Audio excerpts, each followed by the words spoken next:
If you walked away from the game after halftime, I feel sorry for you. The Lambeau Field opener wound up being one of the best fourth quarters of Packers football in a long time. We'll be recapping the win over the Saints from the weekend, complete with a ton of feedback from the best community out there. We'll also preview the upcoming matchup against the Detroit Lions on Thursday, which gives us a very short week. All this and more on this edition of your Packers Fan Podcast.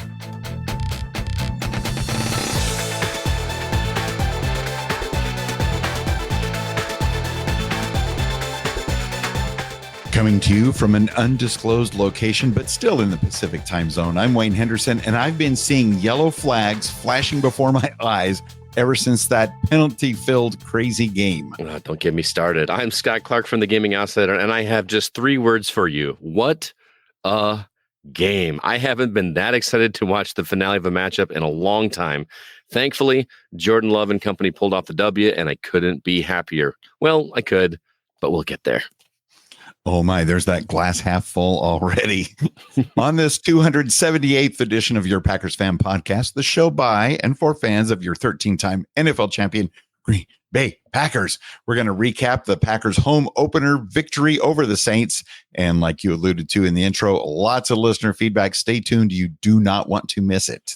Also, in just a few days, the Packers are hosting the Lions on Thursday Night Football. We'll preview that game as well, including my keys to a Packers victory over the Lions.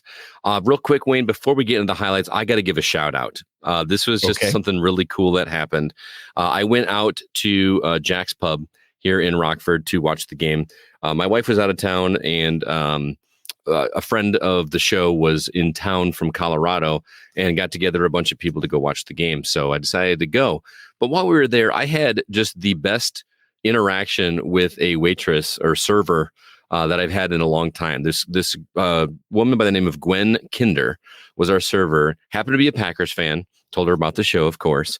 She's jacked up all in Packers gear, but just one of the sweetest ladies, and actually did me such a huge favor that I owe her more than a shout out. But every time I watch a game, I'm taking notes, either on my phone or on a piece of paper. And I took on a piece of paper this time, and I was so excited after a couple of beverages, and I accidentally left my notes on the table and left, and I did not have any of my notes.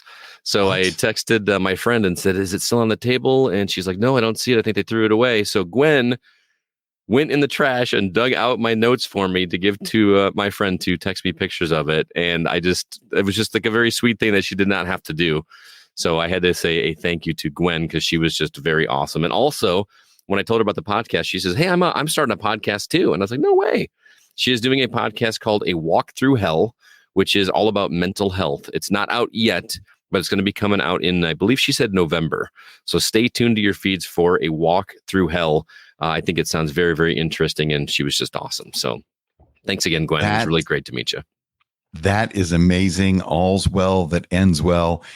And yes, like you said, it's a quick turnaround between now and the game on Thursday night. That's why I'm away from the studio today, got my portable rig, and we just got to get the episode done. Otherwise, we'll be releasing it 24 hours before kickoff, and that's no good. Let's do this.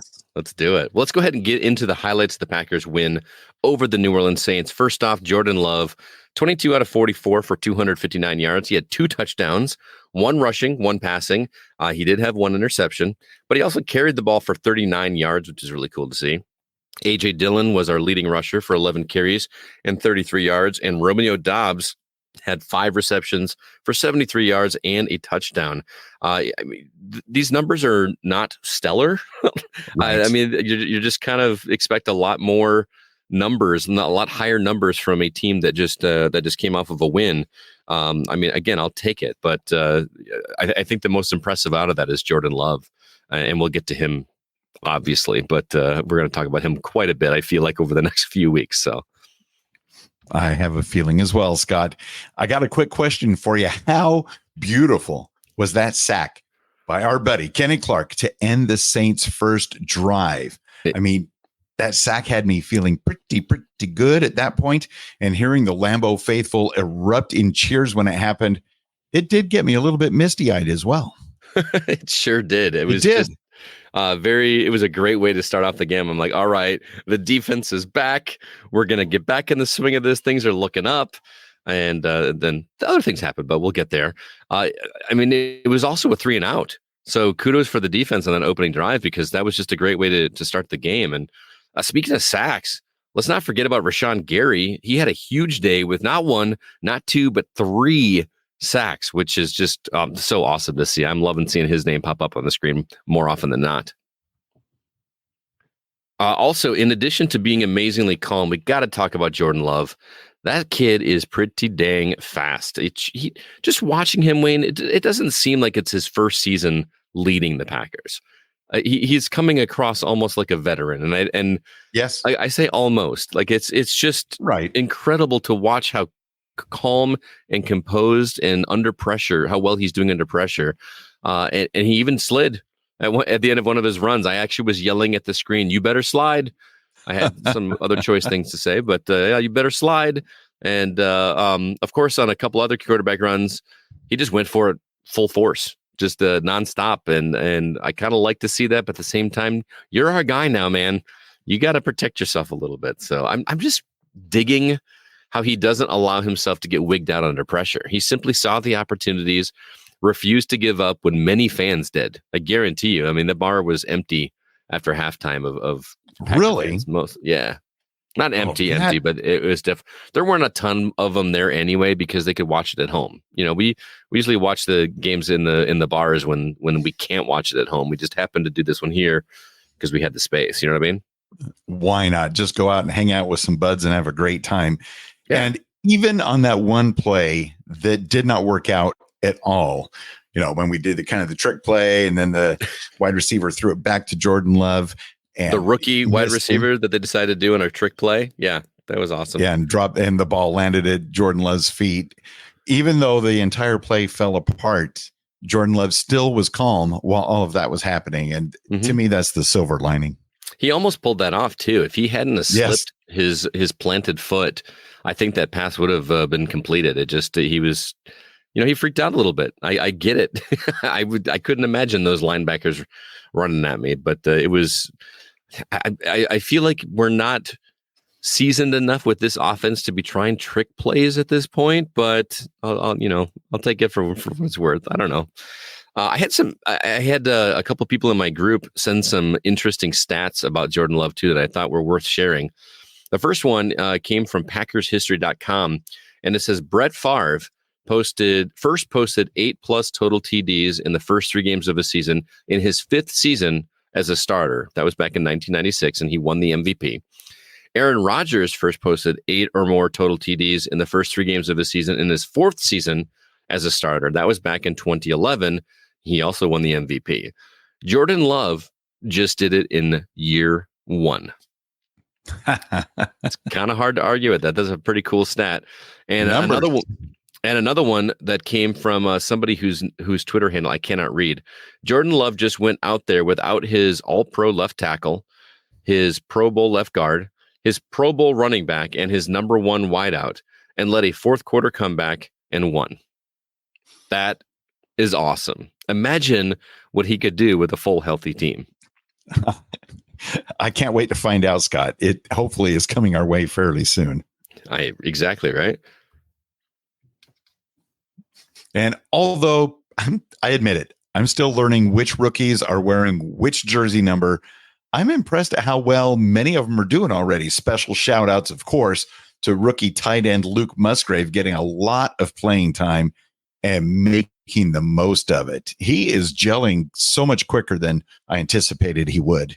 Well, I mean, gelling more than most rookie tight ends. I mean, outside of Laporta in Detroit, who had a stellar day yesterday, it doesn't happen. Tight ends are usually take at least 2, if not 3 or 4 years to really gel as well as Musgrave is doing. Now, he's not, putting up insane numbers, but 6 receptions for 49 yards as a rookie. Some of those catches being clutch, like very important catches. I'm also just loving how Love is spreading the ball, doing the right thing by spreading the ball around for various receivers. He's not honing in on a Davante Adams and just a Davante Adams. You know what I mean? I know what you mean. When Rodgers was at his best, you never knew where he was going to throw it. When he became predictable and we're just going to double and triple team Davante Adams, it became a lot easier. But this, this cloak and dagger works a lot better. It's worth saying also, Anders Carlson is still perfect as the kicker. I'm going to keep saying it every week until that streak breaks because it's still working. So, granted, he only had a 38-yarder, which, I mean, I couldn't do, and a PAT, but I'll take it. I would like to see the offense give him more opportunities instead of being forced to punt. But it is what it is. It's easy to keep that streak going when you're only kicking one field goal a game, I suppose. But hey, he's still perfect. Can't complain about him. Absolutely. But we still remember the hashtag, not my Mason. But that's okay. He'll be our Anders in no time. Right. Last thing I want to mention in the positive column here is just the entire fourth quarter. Like, it was just like where this game exploded. That was the game. Us. I mean, it would probably be fair to say that the turning point of the game was definitely that third sack, or wasn't it the third sack? I think it was the third sack by Gary that unfortunately knocked out Derek Carr. I will never wish ill will or injury on any player of any team. And hopefully he's going to be okay. I haven't heard too much word on how he's doing, but he was out the rest of the game. And I think that just kind of took all the wind out of the sails of the New Orleans Saints, because they just did not do anything for the rest of the game. And thankfully the Packers did. But I mean, let's just run down the fourth quarter really quick, Wayne. Jordan Love ran one in for a touchdown. We succeeded on a 2-point conversion that was caught by Toure. Now, whether or not that was the right call, granted, the way this game turned out, it was the right call. I did not understand going for 2 points on that play. That just seemed like the weird place to do it. But man, LaFleur is being aggressive, or Frenchie, as Dan Downer likes to call him. Well, it could be a case of we're going to continue getting more gutsy all the time, and eventually we're just going to stop punting no matter what. Altogether, we're always going to go for it on fourth down, and teams better be ready. Right. Yeah. And then on our next drive, Love has a beautiful run with just over 4 minutes left in the game. That sets up the touchdown pass to Dobbs with 3 minutes left, giving the Packers the lead, thanks to the 2-point conversion on the previous drive. And then the Saints get the ball, and all they need is a field goal to win. We stop them on third down, force them to try for a game-winning field goal, which is obviously better than a close field goal or a touchdown, clearly. And the rest is history. It was a miss, and the Pack was able to just run the clock down on their next set of downs. And, dude, it was a beautiful thing. I don't know if you saw the video. I did not realize that my buddy was filming me in the bar. I was like, yes, I was on cloud 9. I was so nervous watching this field goal, and it was great. So yeah, those are my highlights, man. And I love how even though you're at that sports bar, you're standing up and you're pretty close to the television set. I think I was even closer to my television set as well. It's like, I couldn't believe the fourth quarter whizzed by. I know. Ended on that happy note and so much excitement. Great day to be a Packers fan. Totally. There were a few lowlights, I believe, Scott, that we should probably talk about. And let me just start off by saying, you get a flag. It seemed like almost every dang Packers player was getting a flag. Mm-hmm. It was actually starting to get, disgusting how many stupid penalties the Packers did. And since there were so many penalties, this basically covers all of my lowlights for the game. Yeah, 11 right there. 11 penalties for 90 yards. It's just unacceptable. On some degree, it's expected with such a young offense, but still, even the veteran, Kenny Clark, had an unsportsmanlike conduct that pushed the Saints into Packers territory. Dude, come on, man. You can't be so unnecessary. I mean, it's why it's called that, right? It just there's no reason for it. What are you proving by pushing the guy's head to the ground? I got to talk also about the defense. I mean, how can you not talk about the defense? I know we had a stellar fourth quarter, man, but the reality is that the defense for the first 3 quarters, it was abysmal. That's the only word I can say. I mean, the offense wasn't doing much better in the first 3 quarters, to be fair, but the defense was just letting the Saints walk all over them. I mean, it was borderline embarrassing. Again, everybody at my table was calling for Joe Barry's head and all this and that, but it is what it is. And lastly, to end on a one more down note is unfortunately Jordan Love did have his first career interception as the Packers leader. Of course, it had to happen at Lambeau. Like, it couldn't have been, a couple weeks or something like that. And it was the opening drive of the second quarter. We got the ball and he throws an interception.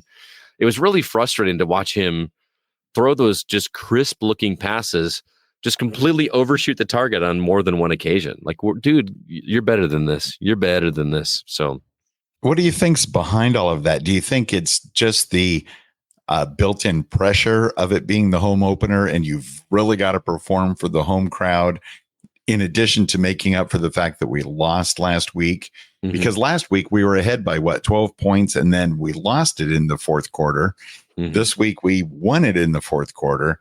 And the list of alumni that were at that game watching Jordan Love and the rest of the team, I don't know if that added any more pressure, but you're right. It makes no sense. Why at this game?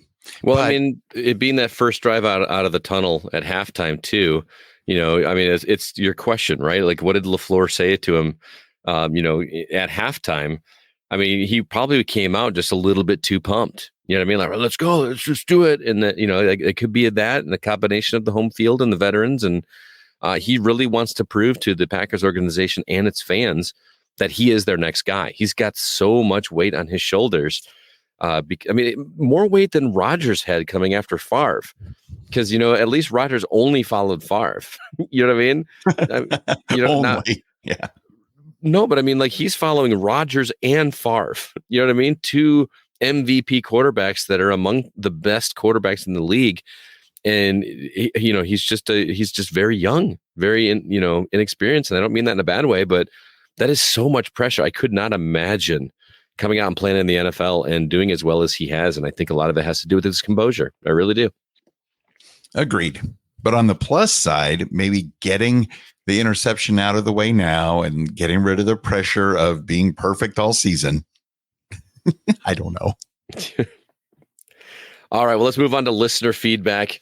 We want you guys to be a part of the upcoming podcast episodes. You can either call us on our PFP voicemail at +1 920 3PACK-GO, or you can record your voice and email the recording to feedback@PackersFanPodcast.com. While leaving your feedback about the Lions game, we also want to hear some of your Wager O Fun predictions for the Week 5 Packers at Raiders game. Just keep in mind that deadline for your calls most weeks will be Sunday nights at 9 p.m. Eastern. But Wayne, I assume that's going to be a little bit different with the game being on Thursday this week. Well, we're still not going to record until next Monday night. And the more the merrier and the earlier the better. Granted, It would be fantastic to get your voicemails and messages attached to your emails sent in Thursday night after the game or Friday morning. But you do have till Sunday night at 9 p.m. But who wants to be that last minute person? Who? So with that, let's go ahead and check in with the listener feedback. First off, we've got Dan Dyler. His is in two parts because one was immediately following the game, and then later he got himself a little more composed and thought about things. But here's part one of Pack Sparrow. What the heck did we just watch? Oh, Wayne, you might have to edit this a little bit and put this in where it's appropriate. I just wanted to get the raw reaction from the end of this game. 17-0 to begin the fourth quarter. We come back for the dub. Woo! Go, go, go, go, go, go, go, Pack, go!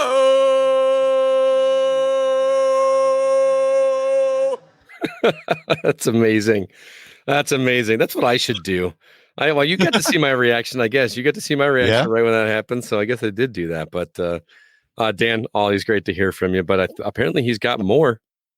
Absolutely. Here he is with a little more analysis. Go, go, go, go, go, go, go, go, go, Pack, go! Happy Victory Monday! Wow! What did we just see?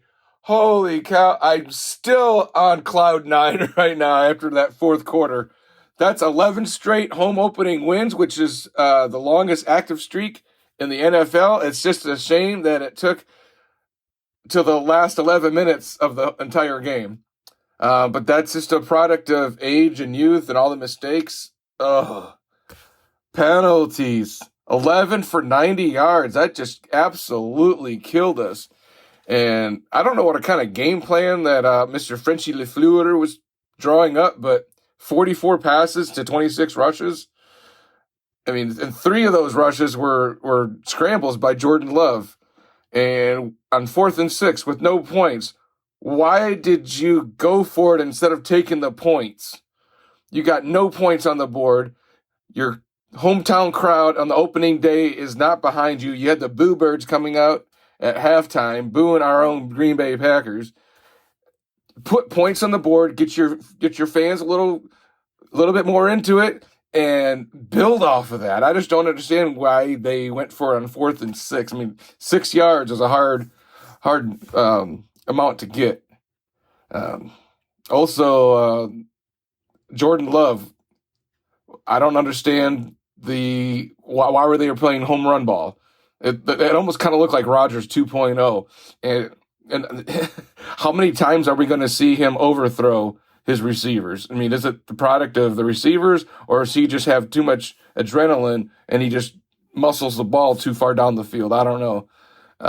But that field goal, if they would have kicked that field goal, we wouldn't have been nervous at the end of the game because it would have been a moot point. Especially with all the fact that we came back with all the injuries we have, an all-pro left tackle with David Bakhtiari, our Pro Bowl left guard with Elton Jenkins out, Pro Bowl running back Aaron Jones, number 1 wide receiver Christian Watson, Jaire Alexander on the other side of the ball, Campbell goes out during the game, Carrington Valentine goes out during the game, Zach Tom goes out during the game. It's just like they were just falling, it's like they were pawns on a chessboard. I don't understand all the injuries. It was really concerning to me. Special teams wasn't very good, except for the key run back by Keyshawn Nixon, of course, and then letting Rashid Shaheed take it to the house with that punt return. Positives: Rashawn Gary, what a beast! 3 sacks. And a game ball. I'm not sure if anybody saw the locker room interview that Matt LaFleur had with the team. He gave game balls to Rashawn Gary and, of course, to Mr. J. Love himself. Loved watching that fourth quarter. The first 3 were pretty abysmal. But Jordan Love, he's the real deal, Holyfield. Got to echo what Matt LaFleur said in the fourth quarter. Like I said, it was a blur. Also loved seeing our Packers Fan Podcast photos of CCR with Don Makowski and all these Packer alumni, and then Megan linking up with them. Was great seeing those photos. Looking forward to Thursday night. I see another Packers win. It's going to be another close one. I'm predicting a 1-point difference. Packers 24, Lions 23. I think a lot of these injuries that they had, they were kept out of the game, I think, in preparation for Thursday to keep them fresh and give them a little bit more time to heal. The coaching staff obviously had confidence in their players that they could pull this one out against the Saints, and by golly, they did. And gosh, what an awesome game to watch. I was so excited, and I'm still excited a day later. Go, go, go, go, go, go, go, go, go, go, go, go, go, go, go, go, go, go, go, go, Packers!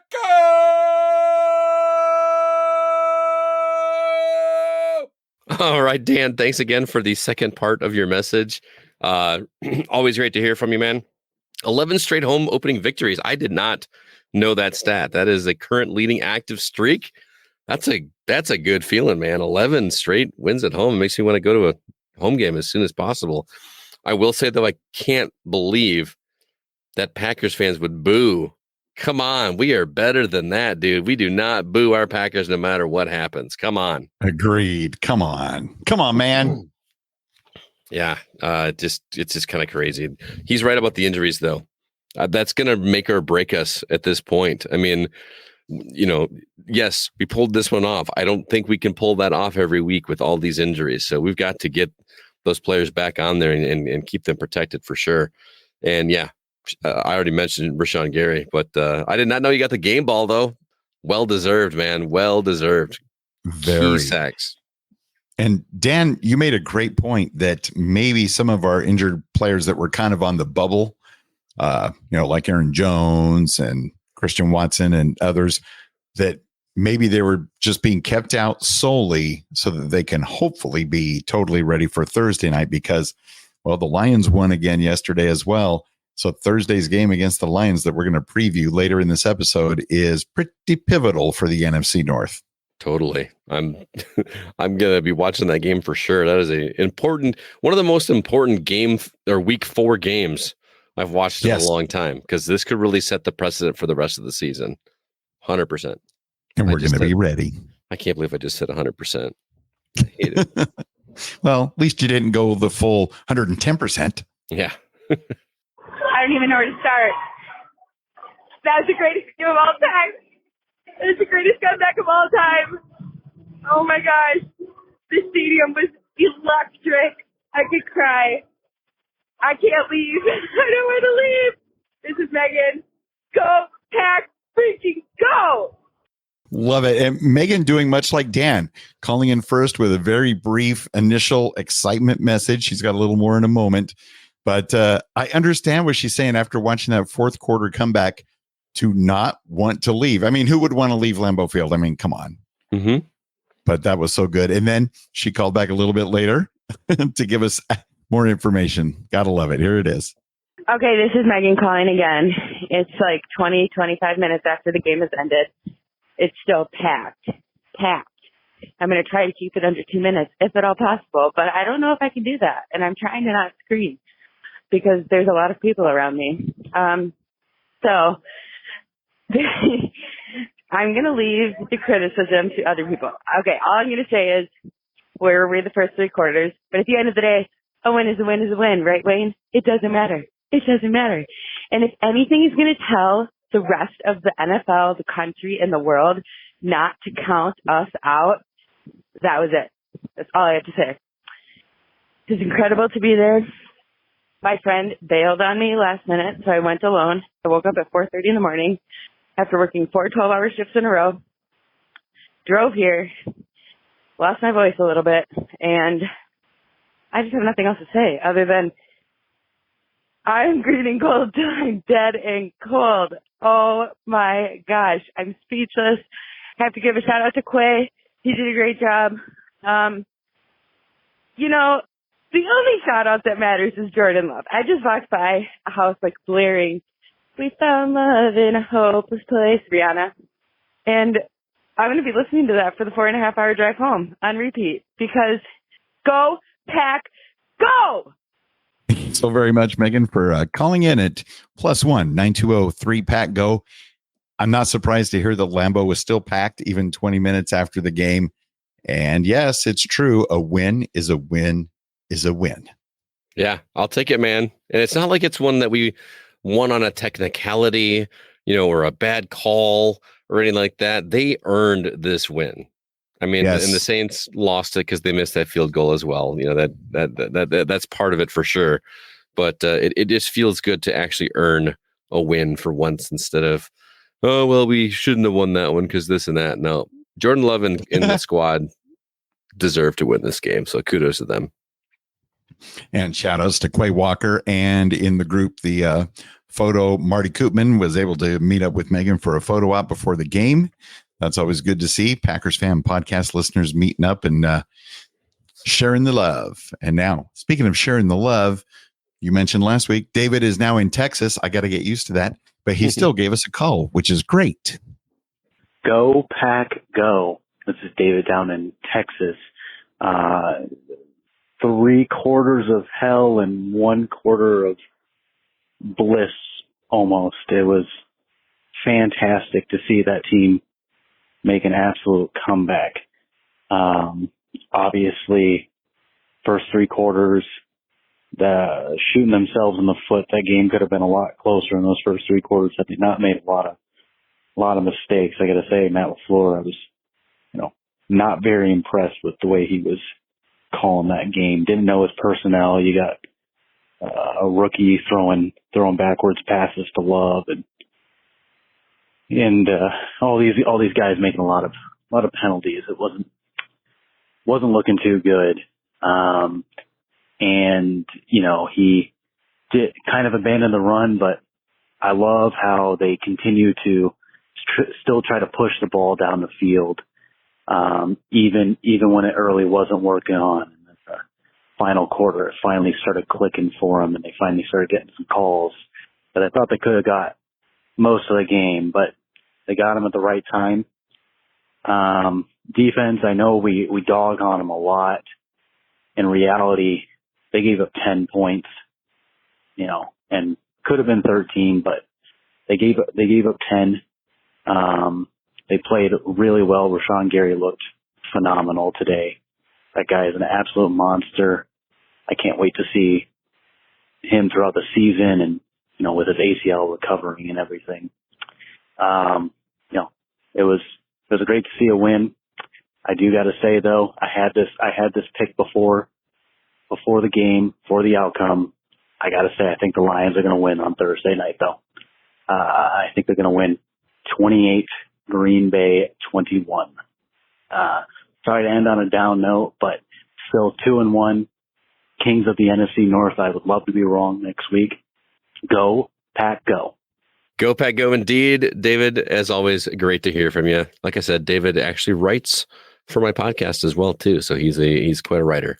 I got to say, I'm not 100% impressed with his game plan, too. I feel like we're trying goofy things way too early in a younger offense. Yeah, the backwards pass, like this trick play from a rookie to I don't even know what you're thinking. Between that and the 2-point conversion, I don't know. Granted, like I said, the 2-point conversion worked out for us, right?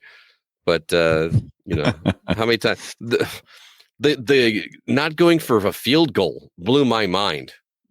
That would have made the whole last that field goal attempt worthless. They would have had to gone for 6.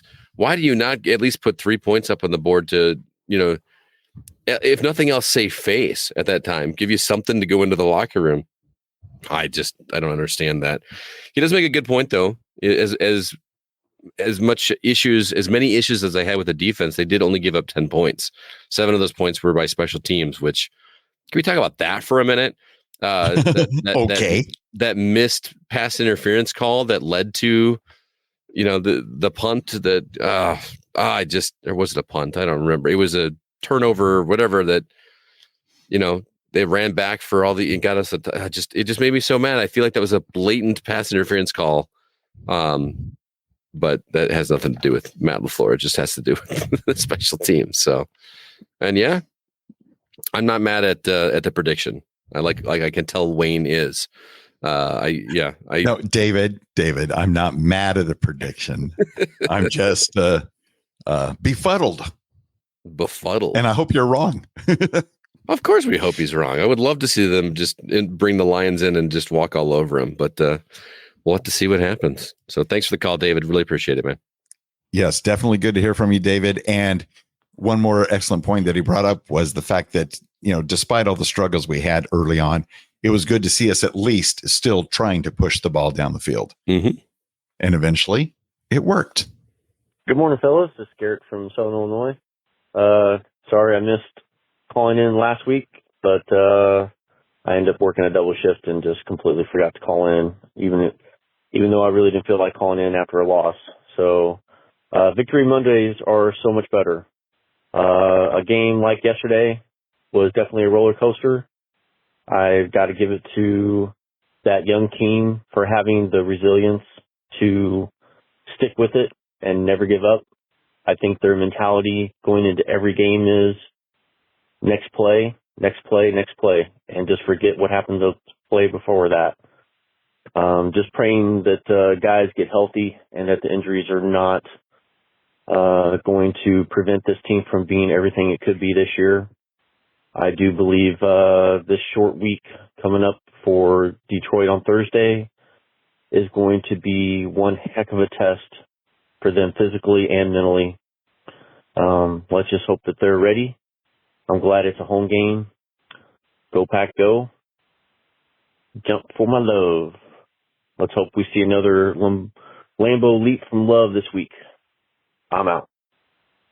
Absolutely, Garrett. We do hope we get to see Lambeau leaps from Jordan Love this week, maybe multiple Lambeau leaps. That would be fantastic. And thank you so much for your call. And it's interesting because we're constantly reminded that we're one of the youngest teams in the NFL. And it's kind of surprising how well we're doing. There just must be something in the mindset that the players on the Packers, they know they're a young team, but they're not buying into the fact that they have to be totally inexperienced. I mean, sure, we've done a lot of boneheaded plays, but we're 2-1. And depending on what happens Thursday night against the Lions, we're first place in the NFC North. And granted, it's a short week. It's going to be a tough test, but it's also tough for the Lions because they have a short week and they've got to come to Lambeau Field. I know it's not the longest trip in the world, but it is a road trip, right? Sure. Yeah. Just right around the lake. I don't know how big the lakes are back there. It's a pretty big lake, man. Okay. So it's a trip. It's still a trip. Yeah. Advantage Packers. Hey, Packers fans. I got a question for your show. So, great win. I didn't believe in them. I'll be perfectly honest. I didn't believe that they would come back, but they did. I didn't necessarily believe that the 2-point conversion was a good idea. Still don't, but hey, it worked. My question is, do you feel that Jordan Love is going to get, I wouldn't say a pass, but maybe he'll actually be able to make his own legacy this year versus if Aaron Rodgers was still playing for the Jets, how it would be a constant reflection of, well, here's what Aaron Rodgers did, here's what Jordan Love did, here's what Aaron Rodgers did, here's what Jordan Love did. So do you think that lack of Rodgers out in the ether is going to help Jordan Love cement his legacy? All right. Thanks, guys, and go Pack Go. It's Aaron Peterson, by the way. If I didn't say my name, it's Aaron Peterson. Thanks for taking the question. Bye. Thanks, Aaron, so much for the call. I actually got to watch the game with Mr. Peterson. So, yeah, This is I love how he pulled a Megan, by the way, and introduced himself, at the end of the call instead of at the beginning. But I think everybody should do that. I love it. I think he makes a really interesting point, though, about, with Aaron Rodgers not being on the field due to his injury. And again, hopefully he's recovering and hopefully he'll play again someday. I don't want him down for the count, but yeah, I wonder if that monkey off of Love's back is kind of boosting him. I think that's kind of the way I look at it. Since everybody's not talking about Aaron Rodgers anymore, not comparing him to Love. I mean, I just did, right? But I also compared him to Favre. It wasn't just how's he doing compared to Aaron Rodgers. It's how much better is he doing than when they started, when they were in his shoes. You know what I mean? It's less about how he's doing on his own as opposed to a comparison. But I think he makes a fair point. I think that that's definitely helping him because he's not thinking about Aaron Rodgers. He's thinking about the Packers and the here and now. And I don't know. I haven't watched any of the interviews with him. Are people asking him? Like, I hope reporters aren't like, how does it feel to be in the shadow of Aaron Rodgers? Blah, blah, blah. Like, that's just a jerk thing to say. He's the new guy. Let him be the new guy. Well, one thing's for sure. You can count on reporters to ask some really stupid questions. So I wouldn't be surprised if they are. At the same time, Aaron, that is a great question. And I do think that it helps at least somewhat. Supposedly they're all professionals and they keep all that outside stuff, noise out of their heads and whatever. But it's out there. And maybe without Aaron Rodgers playing right now, maybe it's a case of Jordan Love being asked less stupid questions, which can only be a good thing, right? Yeah, exactly. Yeah, totally. Hey guys, this is Mark from New Lisbon. Pretty tough to keep it under 2 minutes this week. Wow. I was at the game yesterday. My buddy has season tickets, so we go to a lot of games.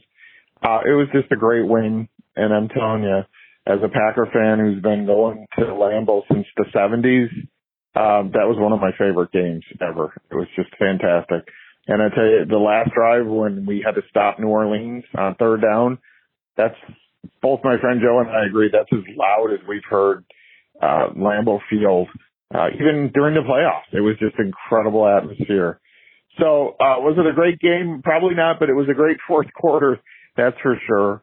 Kudos to LaFleur, for keeping the faith and the team's resiliency. That's a reflection of him. He never gave up. He kept the faith. He never quit.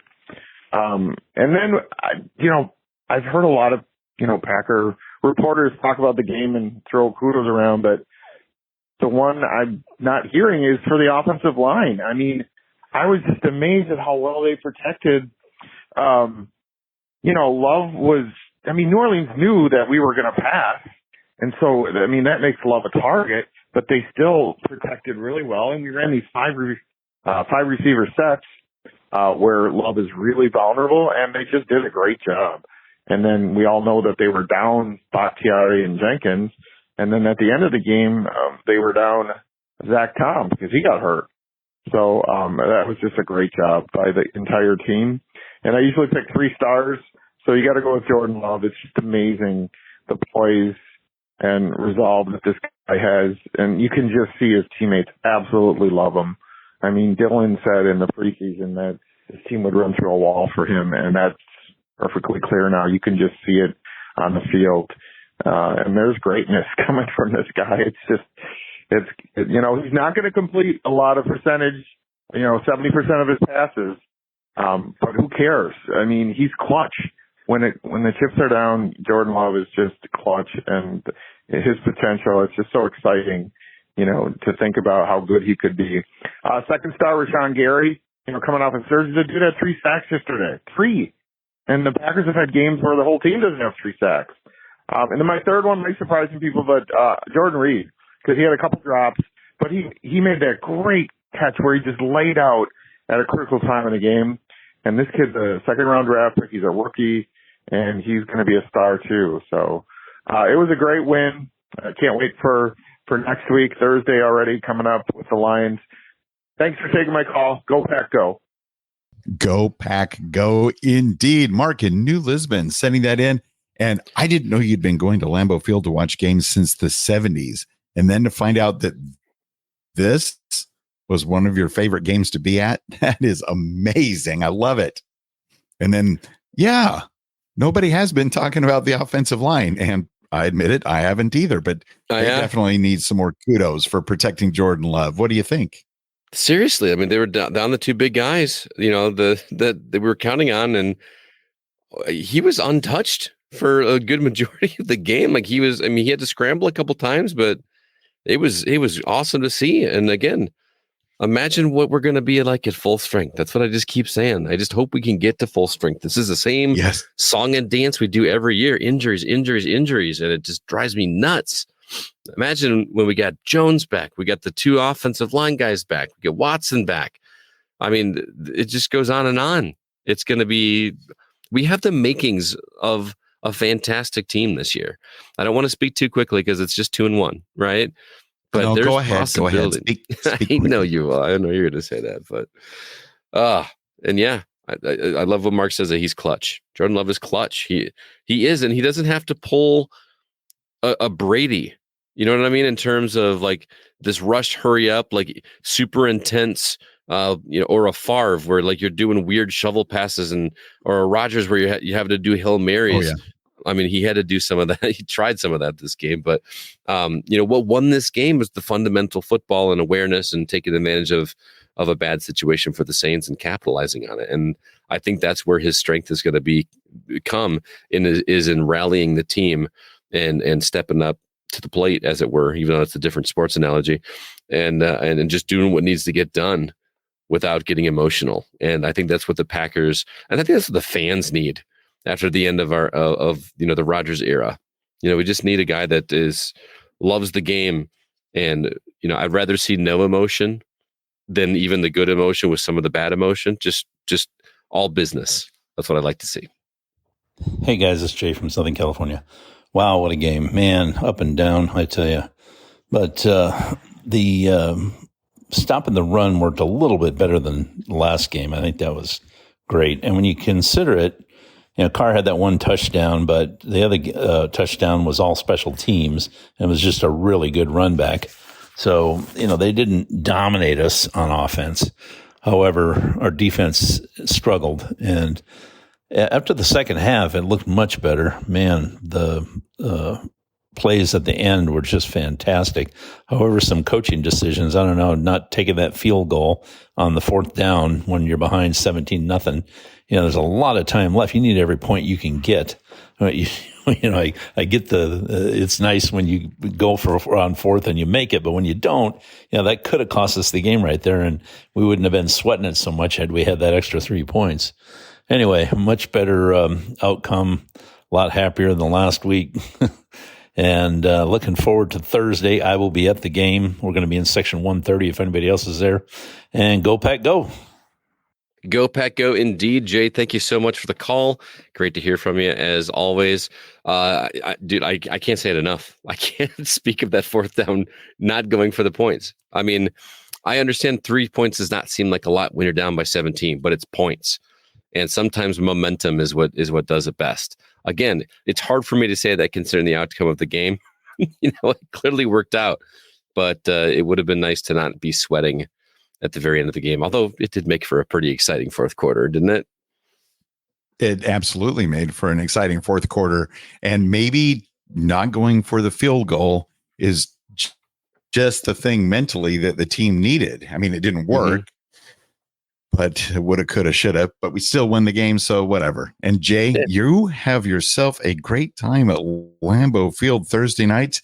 I believe our mutual friend Sir Troy is also going to this game, so maybe we'll get another Packers Fan Podcast community meetup photo. Yeah, my wife is mad at me that we are not going to that game. That's the game she wanted to go to, and I didn't want to take work off on Friday, so it's my fault that I will not. It's not too late. Yep, not too late. Too late, man. Thank you, everybody, for the voicemails. We did also receive an email. And this one says, "Hi, my name is DJ. I'm writing in from Emory, Wisconsin. And here is my You're the one that lives near there. I know, right? I'm not familiar with that city. My father actually has every city in the state of Wisconsin memorized with their zip codes. He used to work for the post office. And so you could give him I could tell him Amory, Wisconsin, and he would know the zip code right off the top of his head. Fun fact, all of these zip codes in Wisconsin start with 5-3. So there you go. Anyway, my name is DJ. I'm writing in from Amory, Wisconsin, and here is my take on the game for the Packers. Very inconsistent play on both the offense and defense, but that's things that a young team that is still learning to play together can improve on. I don't think that Joe Barry plan a cover 2 was a bad idea considering Jair Alexander was out of the game. And so having your number 1 D-back out of the game and trying to prevent the deep ball and deep throws, which New Orleans Saints were like top in the NFL coming into 2 weeks at. So I think Joe Barry doesn't take a whole lot of blame for this. Thank you. Thank you very much, man. I appreciate that. And let's be honest, our defense gave up 10 points. Say what you want about Carr going down or Winston coming in, because in my eyes, the 2 quarterbacks are the same. So pick your poison. Take one or the other. Neither one of them are really good quarterbacks. Only reason Carr did better in LA is because he had more weapons. Now, with that being said, thank God for having Rashad Gary back. He was a total beast mode, and as I expected him to be. Our young wide receivers are playing lights out. Yes, they made some drops, but there were some overthrows on Jordan Love's part. But again, that's chemistry built with your players that can be cleaned up over time.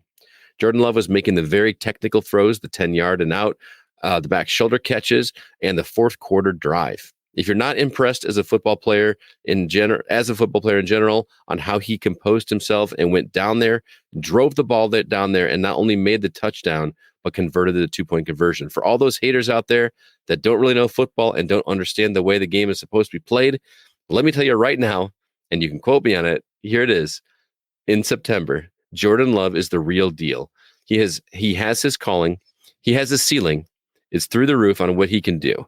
It's all going to come down to him and who the Packers surround him with.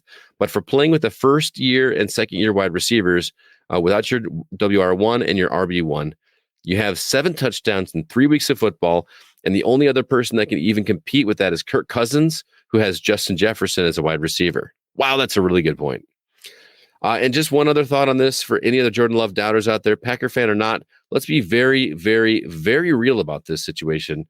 Here comes this kid that has been giving the starting job of an NFL team. There's pressure number 1. Pressure number 2, he has to play for one of the most prestigious NFL organizations such as the Green Bay Packers with tradition and legacies out of the world. Pressure number 3. This kid has to live up to 2 legendary quarterbacks, Brett Favre and Aaron Rodgers. That is some unbelievable pressure that this kid has to live up to. And let's be honest, he's doing it, folks. 7 touchdowns, 0 interceptions. That's impressive in any league against any team for a first-year starter. He did have an interception, though, didn't he? Yes? That did. Yeah. Okay. One more quick note. If y'all been watching Musgrave, our rookie tight end, and y'all better keep an eye out for him. He's another one that has the ceiling through his roof and has a potential to be a Travis Kelce-like player. Absolutely. So mark my words on these things that I've said, and you'll see. Thank you for your time. Go Pack Go, DJ. Thanks so much, DJ. A little out of breath. Yeah, that was great to hear from you, and excellent points. And yeah, Musgrave, what if he becomes like a Travis Kelce, but doesn't start dating allegedly rumored Taylor Swift? Who knows? But excellent to get your email full of great things, and we are keeping our eye on these Green Bay Packers. Also got this email. Hey, Wayne and Scott, this is Caleb, Kathy, and Roy Fisher from Green Bay, Wisconsin. What a great game, although it was all Saints at the beginning. And even though it was a good game, we still have a lot of things we got to fix. We have to work a lot on secondary coverage. I know Jair was hurt, but we have to work on stopping the run and protecting Jordan Love. Work on the fundamentals. I think you've talked about this in years past, Scott. Work on the fundamentals. And just get everything ready for Thursday night against the Lions. Go Pack Go, bleed green and gold till dead and cold. CCR. And with that, let's check in with our weekly poll question, which we post in our Facebook group at PackersCommunity.com, as well as on what Scott still likes to call Twitter. I'll call it X, whatever, at Packers Fan Pod. The question is, what do you think Coach LaFleur told the team at halftime, when we were down 17-0? Did he say, let's show them that we're the heart attack pack? Or did he say, let's go Pack Go? Maybe injuries, schminjuries. Or what would Aaron do? And then we also had write-in votes from Dictus, believe, work, do your bit, and help each other out, as well as a write-in vote from Megan, who said, snap by snap, play by play, we can do this. What do you think, Scott? I think injuries, schminjuries. That's what they said. Maybe not so much that, but like, hey, doesn't matter who's injured. We are still a football team. We still got 11 guys in the field. We can make this work. Let's do it. So yeah, I think it was a talk about don't let the injuries scare you. We're still going to do this thing. Yeah, I was kind of leading that way myself, but I got to say that the write-in votes from Dictus and Megan were both awesome choices as well. So the numbers that came in the end, let's show them that we're the heart attack pack, got 56% of the votes when you combine Twitter and Facebook /X/ whatever you want to call it. And then let's go Pack Go got 13%. Injuries, schminjuries, surprisingly only got 6%. Maybe it's because schminjuries is spelled so weird. What would Aaron do? Got 4% of the vote.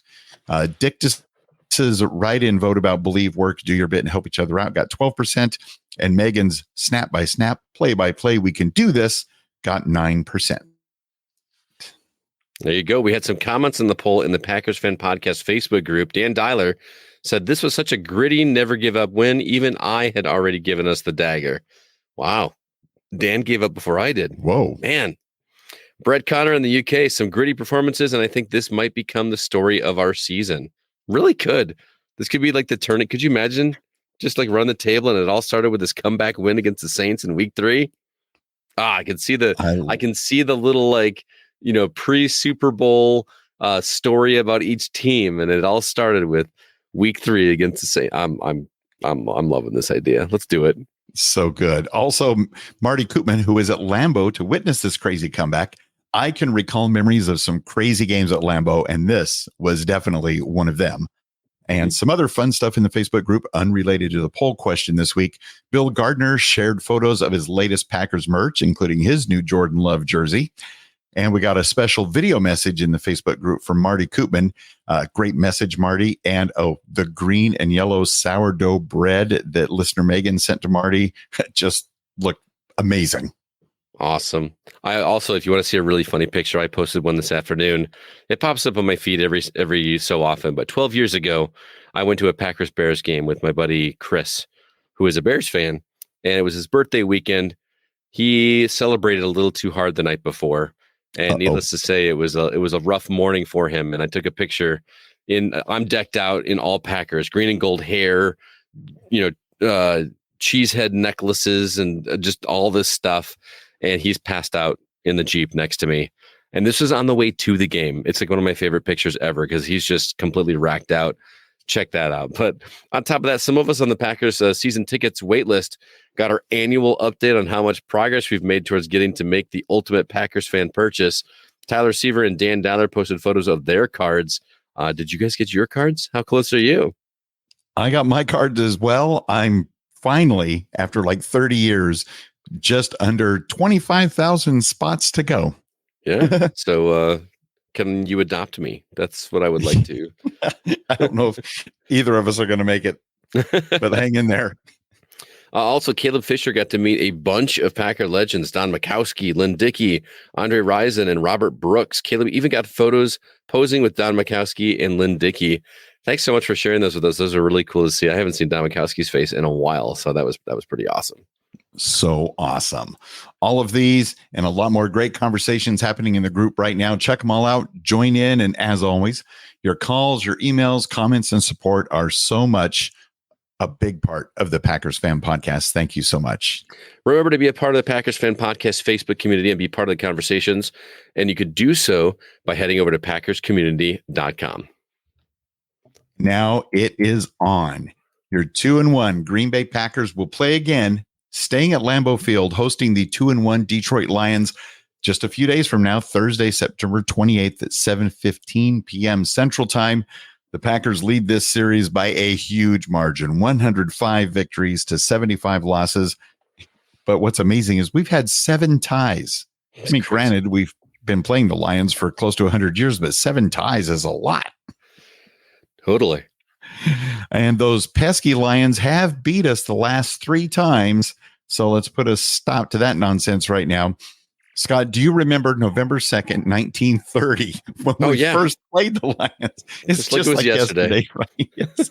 They were known as the Portsmouth Spartans at that point. And the Packers won 47-13.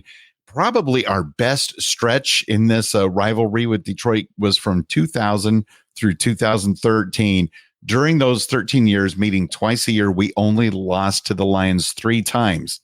Our worst stretch, you might ask, 1949 through 1956, when we only beat the Lions 1 time. Oh, those glory years for the Lions 70 years ago. Amazing. One of the highlights, of course, in this rivalry, at least from the defensive side of things, I remember this game. It was a thing of beauty. I knew we would eventually be in the Super Bowl. New Year's Eve, 1994, our Packers defense, of course, led by Reggie White, held absolute Detroit legend Barry Sanders to -1 yard rushing for the entire game, -1. Not the highest scoring game in the world, but we won 16-12 in the playoffs. Can I get a go Pack go? Go Pack go indeed. I mean, I think we mention this almost every time we play the Lions, but I can't help. I will never forget week 13 of the 2015 season. It's forever burned into my memory. I was at the bar again, same bar I was at this week. Everyone at our table was. You like that bar? I do. Starting to pack up. Our coats were on. We're just watching this final Hail Mary that was assumed to be a waste of time. And lo and behold, Richard Rodgers winds up with the ball after a beautiful 61-yard rainbow pass from AR-12 to win with a walk-off touchdown. It was a beautiful thing. What a way to keep those playoff hopes alive that year, too. It was what a night. I was so glad I was in a bar for that one. It's one thing to watch that at home when it's just you and your wife. There's only so much noise 2 of you can make, but the bar just absolutely exploded. It was a stunner. It was great. It's just crazy because we were behind the entire game until time ran out, and then we score. That does not happen very often. I remember that night as well. Fantastic to see that game. I was by myself at home watching it, but I was very loud. But earlier on the way to get home from the game, I don't know if this is the magic that made it happen, but we went by A&W. Now, granted, that's not fine food dining by any stretch of the imagination. But even at the A&W here in California, for whatever reason, they had cheese curds. So I bought Nice. cheese curds on the way home from A&W, and we won the game. Coincidence? We'll never know. So there is weather to talk about, sort of. Thursday night's weather at Lambeau Field is going to be clear and around 59 degrees around kickoff, which is 15 degrees Celsius. So, Scott, I do believe we're getting closer to perfect Packers weather. That's pretty close to perfect football weather, man, in September. That's great. Just need a sweatshirt. That's, don't have to worry about sun. Obviously, it's going to be at night, but that's football weather right there. Bring it. Bring it. Yeah. All right. Are you ready for some keys to a Packers victory over the Lions, Wayne? I sure am, because a couple of listeners have me nervous about this game, and I have no right to be nervous, right? No, you got plenty of right to be nervous. But strategy number 1, get healthy quickly. Yes, the Pack pulled it off without Watson, Aaron Jones, Bakhtiari, Alexander, many others. A win this week is going to come down to the health of the players. Jared Goff is dangerous, so Alexander especially is sorely needed in this game, considering we can't rely on him going down in the third like Carr did for us. A healthy and happy Packers team is paramount at this point. Number 2, it's the exact same thing from last week. Fix whatever's going on with the defense. Yes, they held the defense to 10 points, even though the 17 points were scored. But Detroit has many weapons on both passing and running, whereas the last 2 weeks were run-heavy offenses. This is going to be a bigger struggle on that front because there's so much power all around. Whatever is going on with Green Bay's defense needs to be turned around yesterday. Missed tackles need to stop if they're going to have any kind of a prayer to keep Jordan Love on the field as much as possible. And lastly, strategy number 3, 4 quarters of that fourth quarter. 2 weeks ago, the Packers had a great first half and ran out of gas in the second. This week, they rallied in the fourth to come from behind and score 18 points to win the game. They need a mix of both good portions of those games in this one. There could be no resting on your laurels. It's 110% for 4 quarters. This will be a war of attrition, and I think the Packers have a chance. It just depends on which quarters of the football team show up, and I hope it's one in our favor. And there you go. Oh, yeah. I like the sound of that, Scott. And you did throw out the 110% for us. And so we have to do it for 4 quarters. If you had to divide it up, is that like 27.5%? Yeah. Every quarter, something like that. Well, this is going to be awesome. Thanks for the keys to victory. Well done. My pleasure. And moving on to our 2023 season Wager O Fun. Last week's game predictions, I predicted the Packers winning 27-20. Wayne predicted 28-17. The final score was 18-17. So Wayne, 2 weeks in a row, got one of the scores exactly right. No, you don't get any bonus points if I didn't get it for getting the entire thing right. It's true. This might be the closest one we've ever had, man. My differential was 12. Your differential was 10. So you did pull out the W there. Our listeners, though, David Newman pulling it out this week. He predicted Green Bay 20, New Orleans 16. So his differential was only 3 points. Whoa, David! Well Outside done. of, perfection that I've had in one game in the past, that's really darn close. So here's where we're at when it comes to leaders. Wayne and I are currently tied. I had that lead for a little bit, but it is now Wayne 1 and Scott 1. And now David holds firmly in first place on his own with 2 wins. So everybody else is going to have some catching up to do. This week's predictions. Wayne, you're not going to like my prediction. I'm going to tell you it right now. I think just with that preface, I'm a little nervous. What is it?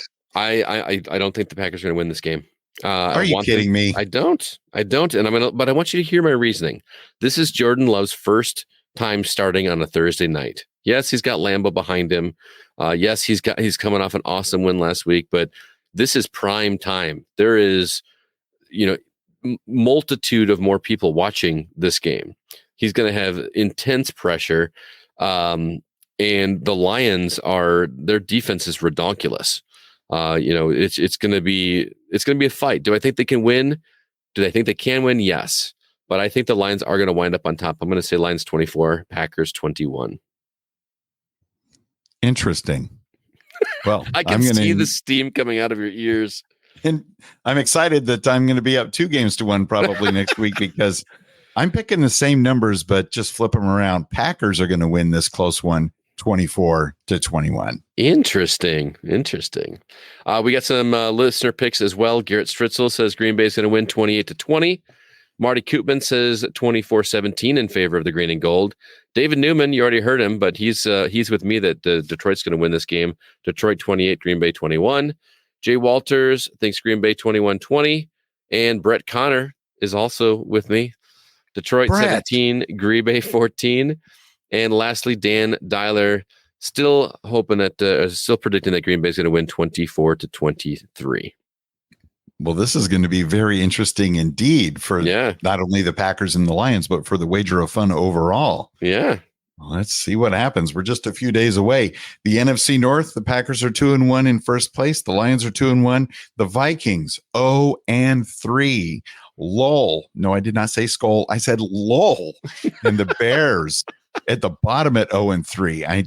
When we said the Bears still suck, I didn't know they sucked this much. Yikes. But I got to tell you, it's still funny as hell. I think I was recording when that game was going on, and I saw that was 31-0 at the half, and I was like, "What is going on?" I clearly was going to pick the Chiefs to win that game, but I did not expect it to be that much of a demolition. And speaking of other games in the NFL, how about the Cardinals upsetting the Cowboys 28-16? Did anybody see that coming? No, but it seems like we've seen that happen a few times over the past 5-10 years. The Cardinals seem to have the Cowboys number. I should have known. Well, it's funny. We were talking before the Packers game even about who was the worst team in the NFL, and we were throwing out Panthers, and someone said the Bears. The Bears fans said the Bears. That was kind of funny. And then someone said the Cardinals. The Cardinals might be the worst team in the NFL, and then they come around and beat the Cowboys. That just was kind of nuts. Also, it's hard not to talk about it. You mentioned it already, but Taylor Swift at the Chiefs-Bears game. I think the best part about this is the memes that come from this. David Newman posted a meme of like 4 kids beating up another kid, and they had like the Bears logo on the kid getting beaten up, and then the Chiefs logo on the kid that's beating up the kid. And then on the left, one of the kids has the name Taylor Swift. And then over on the right, there's one kid that's just kind of watching the fight, and it says Taylor Swift fans watching their first NFL game ever, which I just thought was so freaking hilarious. That is so wrong. So wrong on many levels. So, apparently that's big news for Swifties. It looks like Taylor Swift and Travis Kelce could be a thing. No, brother. She was at the game cheering for him, and they walked out of the locker room together. So, well, okay. That'll about do it for Travis Kelce then. And what all did Sean Payton and or the Denver Broncos ever do to Tua, Mike McDaniel, and the Dolphins to deserve that absolute beat down in Miami? Final score 70-20, 70-20. I mean, the Miami Dolphins are only the 4th team in NFL history to score 70 or more points in a game. I had to look twice because I was hearing that on the radio, and I thought they must have been talking about 70 yards of offense, not 70 points. Right. I mean, it's rare to see 70 points total, much less from one team. You know what I mean? I think that the stat I read is this is the first time a team has scored 70 points since 1966. Let that sink in for a minute. That's a long time. I would have guessed the 70s because I know there was a lot of high scoring games in the 70s, but 70 points is just nuts. It really must be 2 a time. Indeed. All right. Moving on, I want to remind everybody about my other podcast, The Gaming Outsider. We release a new episode every Wednesday, and this week, the entire team is back to talk about what we missed from gaming in the past, whether it be specific video games, game services, or anything from the good old days of gaming.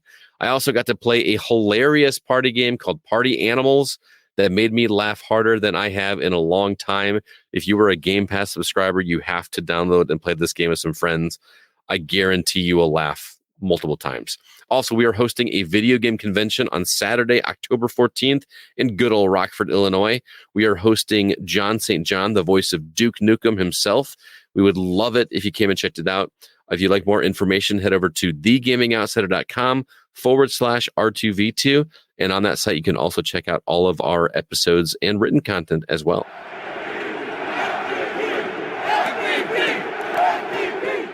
Thank you so much for giving back to your Packers Fan Podcast via Patreon. We really appreciate it. Details for becoming a Patreon and other ways to give back to the show are at PackersFanPodcast.com/giveback. Dan Dyler, Go Pack Go, and thank you to Captain for your Jim Ringo level support of the Packers Fan Podcast. Also, Jay Walters, thanks again, and Go Pack Go for your Aaron Rodgers level patronage of the old PFP. Have fun at the game, man. Guaranteed. Thank you. And Go Pack goes to our legendary Brett Favre level supporters, Miguel Ramirez from the Opposites Attract podcast, Colin Nolan from Ireland, also Curdy Lambeau level Go Pack goes, and thank yous to Joe Christensen and Hank Davis from the TPE Network. If you'd also like to give back to the show, maybe even become a patron of the old PFP, check out the details at PackersFanPodcast.com/giveback. As a reminder, the Unofficial Packers Fan Podcast, not affiliated with the NFL or the Green Bay Packers, but please follow the Packers Fan Podcast wherever you listen to podcasts, and remember to tell your friends about the show. We appreciate it. Also, you can follow us on social media. We are on Elon Musk's website. You can follow us at Packers Fan Pod, or myself at GoCastScott, or Wayne himself at Wayne Henderson. Now, as we wait for Thursday night, take it away, Captain. All right, this is Dan, a.k.a. Pack Sparrow, and Brett. Coming in from Tottenham, all the way from London, England. And this is the Go Pack Go. Go, go, go, go, go, go, go, go. Go Pack Go!